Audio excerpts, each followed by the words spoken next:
താരസംഘടനയായ അമ്മയിൽ പരസ്യ പ്രതികരണങ്ങൾക്ക് വിലക്ക്. ആഭ്യന്തര വിഷയങ്ങൾ മാധ്യമങ്ങൾക്ക് മുന്നിൽ സംസാരിക്കരുതെന്നാണ് തെരഞ്ഞെടുപ്പ് വരണാധികാരികളുടെ നിർദ്ദേശം. മമ്മൂട്ടിയോ മോഹൻലാലോ നേതൃസ്ഥാനത്തേക്ക് വന്നില്ലെങ്കിൽ താരസംഘടന തകരുമെന്ന് സംവിധായകൻ വിനയൻ പറഞ്ഞു. അമ്മ സംഘടനയിലെ തെരഞ്ഞെടുപ്പിന് മുന്നോടിയായി താരങ്ങൾ ചേരിതിരിഞ്ഞ പരസ്യമായി ആരോപണങ്ങൾ ഉന്നയിക്കുന്നത് വ്യാപകമായതോടെയാണ് വരണാധികാരികളുടെ ഇടപെടൽ. അംഗങ്ങളാരും സംഘടനയിലെ ആഭ്യന്തര വിഷയങ്ങൾ മാധ്യമങ്ങൾക്ക് മുന്നിൽ സംസാരിക്കരുത് എന്നാണ് നിർദ്ദേശം. മെമ്മറി കാർഡുമായി ബന്ധപ്പെട്ട് വനിതാ താരങ്ങൾ മാധ്യമങ്ങളിൽ നടത്തിയ പ്രതികരണങ്ങൾ വലിയ വിവാദമായിരുന്നു.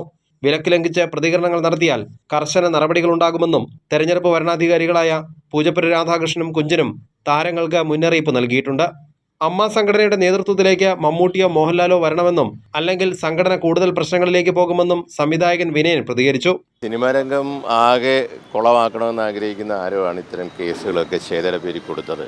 കലാകാരന്മാർക്ക് ജീവിക്കാൻ പറ്റാത്ത അവസ്ഥയാണ്. അതായത് അമ്മയുടെ ഒരു അവസ്ഥ മോശമാണെന്നാണ് എനിക്ക് തോന്നുന്നത്. അമ്മയുടെ നേതൃത്വത്തിലോട്ട് അമ്മയെ നിയന്ത്രിക്കാൻ മോഹൻലാലോ മമ്മൂട്ടിയോ വരണം. വന്നില്ലെങ്കിൽ വലിയ പ്രശ്നം ഇങ്ങനെ ഉണ്ടാകും എന്നുള്ളതാണ് എൻ്റെ ഒരു അഭിപ്രായം. സിനിമാ രംഗം നശിപ്പിക്കണമെന്ന് ആഗ്രഹിക്കുന്നവരാണ് ശ്വേതാ മേനോനെതിരെ നൽകിയ കേസിന് പിന്നിലെന്നും കലാകാരന്മാർക്ക് ജീവിക്കാൻ പറ്റാത്ത അവസ്ഥയാണെന്നും വിനയൻ പറഞ്ഞു.